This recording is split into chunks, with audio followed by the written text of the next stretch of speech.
هنعمل النهاردة احلى كبدة ممكن تاكلوها في حياتكم، الكبدة الاسكندراني. وتقدري تتحدي بالطريقة اللي هتعمليها دي كبدة الفلاح نفسها. انا هبة، ودي قناتي، وهنتعلم فيها ابسط الوصفات بابسط الطرق. معانا نص كيلو كبدة قطعته مكعبات شرايح صغيرة زي ما تحبي قطعيها. السر بتاع الكبدة الاسكندراني اللي مش هتلاقيه في اي قناة ولا اي حتة تاني انا هقولهولك، انك مش بنغسل الكبدة بالمية. غسل الكبدة بالمية بيزفرها، بيخلي الكبدة زفرة. طب امال بنشيل الزفارة بايه؟ بنغسل الكبدة بكوباية لبن او كوباية زبادي، زي ما عملت كده في بداية الفيديو. يحط كوباية لبن، يحط كوباية زبادي، وبعديها كوباية مية، وادعكهم واسيبهم كده ينزلوا الدم والقرف بتاعها والزبادي او اللبن بيدخل جواه، يشيل الزفارة خالص ويخلي الأنسجة بتاعت الكبدة ناعمة. هتاكلي حتة كبدة ولا أروع. هنا بعد لما سيبنا الكبدة ساعة في محلول النقع بتاع الكبدة اللي هو ايه، زبادي وكوباية مية قد الزبادي. وهنا هصفيهم كويس اوي لغاية ما ينزلوا كل محلول النقع ده.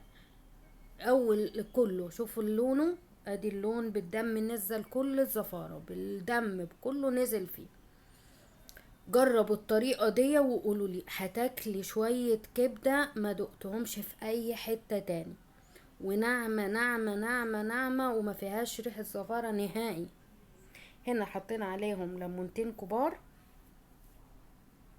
وبعد كده هو هنحط ايه، التوابل بتاعتنا. التوابل بتاعتنا يا تبقى فيه توابل كبدة جاهزة، كبده اسكندراني دي جاهزه من عند العطار، ما عندكيش، انا ما عنديش وعملت الكبده اللي عملتها في التوابل بتاعتها، اللي هي كمون كتير معلقتين كبار، نص معلقه صغيره شطه، معلقه كزبره ناعمه، وطبعا نص معلقه صغيره ملح هحطها دلوقتي، انا ما حطيتهاش هنا بس اديني حطيتها اهو، نص معلقه صغيره ملح، ومعلقه كبيره فلفل اسود مطحون.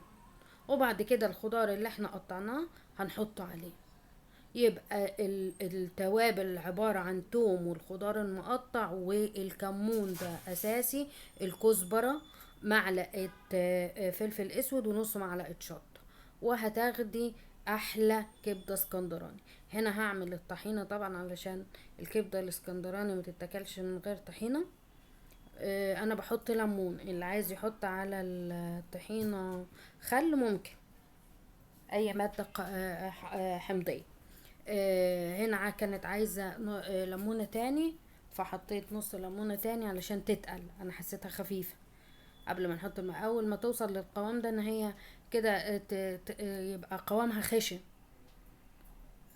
نبدأ نحط المية ونخففها ندوبها في المية لغاية ما تدينا القوام اللي احنا عايزينه.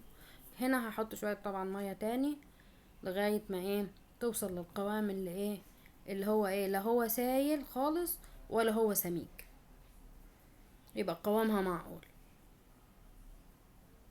والحقيقة انا مش بحط غير شوية كمون عليها، لان احياء الكبدة الاسكندراني بالنسبة لي بيبقى ممتاز.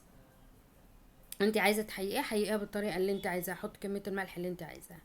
هنا طبعا ايه، جبنا طاسة حطينا فيها معلقتين 3 كبار كده حلوين يعني زيت، وبعدين حطينا الكبدة.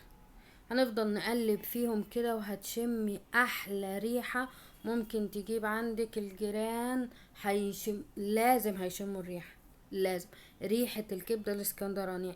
جربوها بالطريقة دي، وان ما عجبتكمش اكتبولي في التعليقات ما عجبتناش.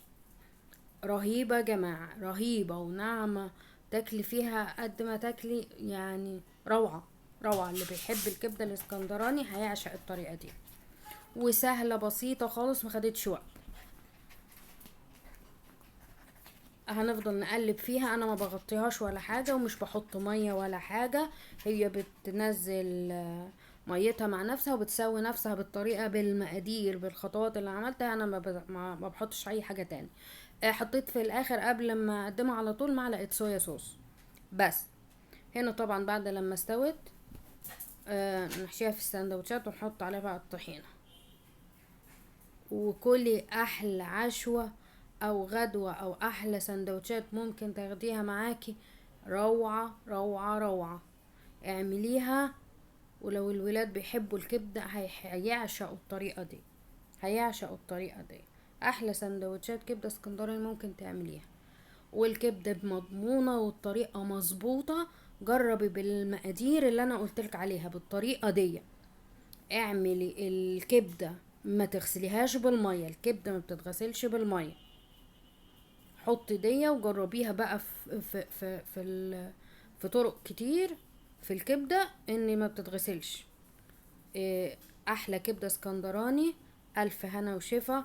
جربوها واكتبولي في التعليقات.